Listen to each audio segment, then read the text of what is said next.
Assalamualaikum warahmatullahi wabarakatuh. Eh, Nama saya Ujang Abdul Aziz, kelas A15.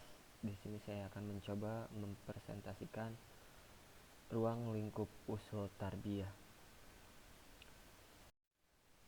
Pengertian usul tarbiyah: usul adalah landasan, dasar, dan pokok.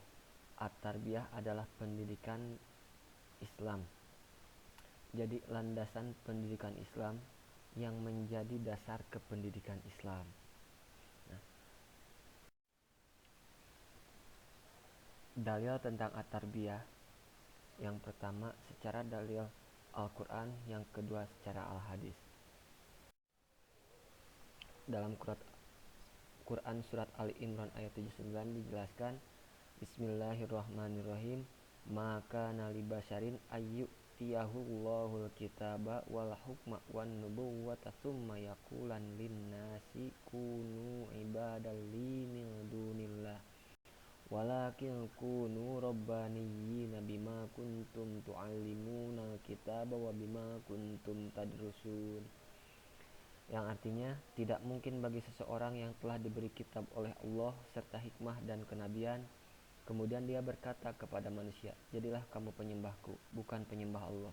Tetapi dia berkata, jadilah kamu pengabdi-pengabdi Allah karena kamu mengajarkan kitab dan karena kamu mempelajarinya. Dan Quran surat Al-Alaq ayat 1-5, Bismillahirrahmanirrahim, Iqra bismi rabbikal ladzi khalaq, khalaqal insana min 'alaq, Iqra wa rabbukal akram, alladzi 'allama bil qalam, 'allamal insana ma lam ya'lam. Bacalah dengan menyebut nama Tuhanmu yang menciptakan. Dia telah menciptakan manusia dari segumpal darah. Bacalah, dan Tuhanmu lah yang maha pemurah, yang mengajar manusia dengan perantaraan kalam. Dia mengajarkan manusia apa yang tidak diketahuinya. Nah, dalil hadis yang diriwayatkan oleh Hakim, manahla walidun waladan min nahlin afdala min adabin hasan. Artinya, tiada suatu pemberian yang lebih utama dari orang tua kepada anaknya selain pendidikan yang baik. Yang selanjutnya, hadis riwayat Bukhari, kunu rabbaniyina ulama fuqaha ulama wa yuqalu rabbaniyul ladzi yurabbin nasa bisigharil ilmi qabla kibari. Artinya, jadilah pendidik yang penyantun, ahli fikih dan ulama. Disebut pendidik apabila seseorang mendidik manusia dengan memberikan ilmu sedikit-sedikit yang lama-lama menjadi banyak.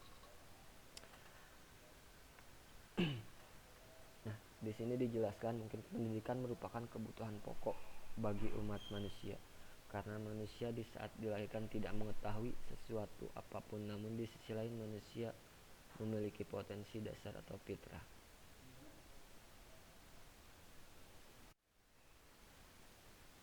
Pendidikan agama Islam merupakan pilar utama dalam upaya mencetak generasi bangsa Indonesia yang beriman, bertakwa, dan berakhlakul karimah, sehingga perlu ada suatu sistem yang mengatur pola pendidikan agama yang sesuai bagi masyarakat, khususnya rakyat Indonesia.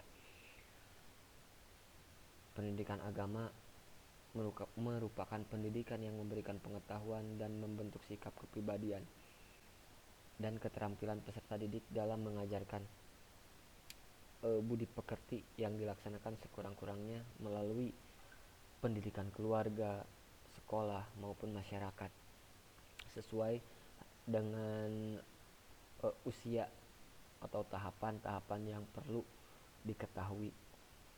Dan faktor keluarga merupakan faktor yang lebih penting dalam mendidik karakter seorang anak.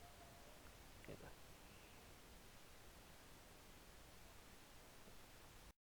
Nah, fungsi dan tujuan usul tarbiyah. Yang pertama, fungsinya itu sebagai rujukan penyusunan ilmu-ilmu pendidikan Islam, di mana mungkin penyusunan ilmu-ilmu pendidikan Islam ini sesuai tahapan-tahapan kebutuhan manusia, dari mulai mungkin sejak lahir sampai mungkin usia yang tidak memadai untuk mengenyam dunia pendidikan. Yang kedua, pengembangan ilmu pendidikan Islam, dimana kita tahu mungkin pengembangan ilmu pendidikan Islam kita harus selaras dengan perkembangan zaman, dimana semakin hari dunia digitalisasi itu semakin berkembang, dan kita mungkin sebagai umat Islam mungkin tidak bisa menghilangkan yang namanya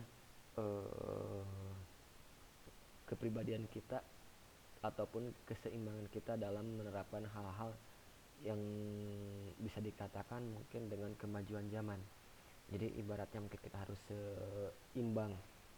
Terus dasar ilmu pendidikan Islam itu merupakan tujuan dari usul tarbiyah, dasar-dasar yang diterima oleh penerima didikan yang disampaikan oleh guru-guru ataupun pendidik itu bisa tepat sasaran. Yang tujuan yang kedua adalah pegangan para ahli aktivis dalam pendidikan Islam, dimana mungkin dalam pegangan para ahli ini dan aktivis pendidikan Islam itu tidak salah sasaran dalam menerapkan pendidikan.